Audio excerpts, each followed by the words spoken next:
Salut tout le monde, je suis Leslie Brochot, plume du vin, auteure et fondatrice du média Au Comptoir, le média qui parle de tout et de vin. Fidèle au poste, je suis toujours sur Matou, à Saumur cette fois-ci, une occasion une fois de plus de mettre en avant ces petites pépites que j'adore, les rouges de Loire.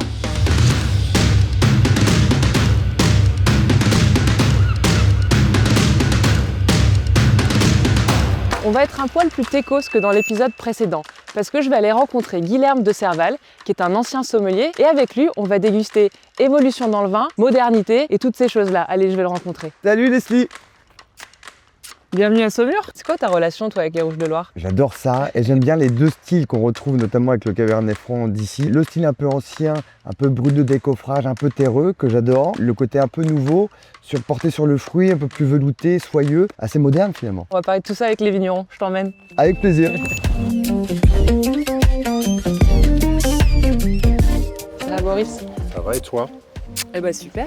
Guilherme, enchanté. Enchanté. Je voulais qu'on parle un petit peu avec Guilherme d'évolution, de modernité, qu'est-ce qui se passe dans le vignoble ligérien au niveau des rouges et d'une façon générale. Je vois déjà que tu vas nous parler de quelque chose d'un petit peu spécial. Ouais, on a des canettes avec du vin rouge de Loire, donc du Bourgueil. C'est une idée qui trottait dans la tête de mon frère depuis déjà une 10-15 ans. Et on a décidé de se lancer sur le millésime 2023. Le vin qui est dedans, c'est le frère jumeau de notre cuvée domaine qu'on peut retrouver en bouteille. Les moments de consommation avec le format de la bouteille était parfois un peu compliqué. On découvre nous-mêmes aussi de nouveaux moments de consommation, de nouveaux clients qui sont intéressés, surtout par le contenant, pour pouvoir déguster du vin à des moments où le format bouteille pouvait poser problème, que ce soit pour le poids ou pour le côté verre qui peut être dangereux. Et ma première question, c'est parce qu'on a des verres, mais je l'ouvre, on la boit comme ça, ou on se le sert, ou...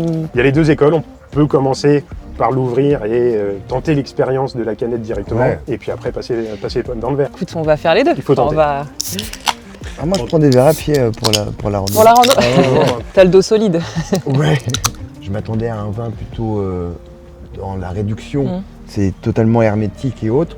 Et en fait, non, on a un vin très fruité, très aimable. Le conditionnement, ça fait aussi écho à l'écologie. Oui, la bouteille en verre qui pose beaucoup de questions. On va chercher différents types de conditionnement, du plus petit au plus gros. On peut peut-être passer à toi, ton vin. Boris, tu nous as amené un vin un peu particulier. Ça m'intrigue. Ouais. Qu'est-ce que c'est que cette cuvée? Cette cuvée, faisant son chemin, nous a permis de rentrer dans certains endroits sur des très belles tables de restos gastronomiques, de restos étoilés. La dualité de cette cuvée, c'est que je voulais faire un côté hyper connecté en communication, et par contre avec un côté totalement déconnecté en vinifiant sans électricité.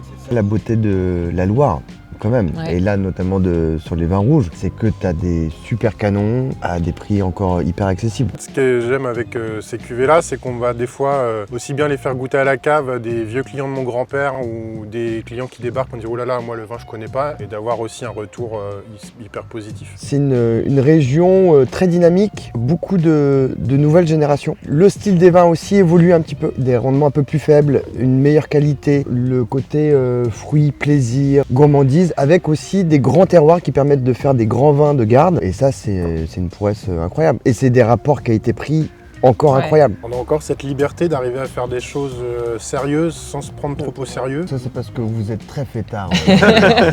Vous avez la malice dans vos yeux. On est accessible en termes de prix, que ce soit pour les vignes, pour les vins, et aussi au niveau des aromatiques, du goût du vin finalement, où c'est accessible pour qu'on soit très grands amateurs de vin ou qu'on découvre le vin. On va découvrir la dernière cuvée.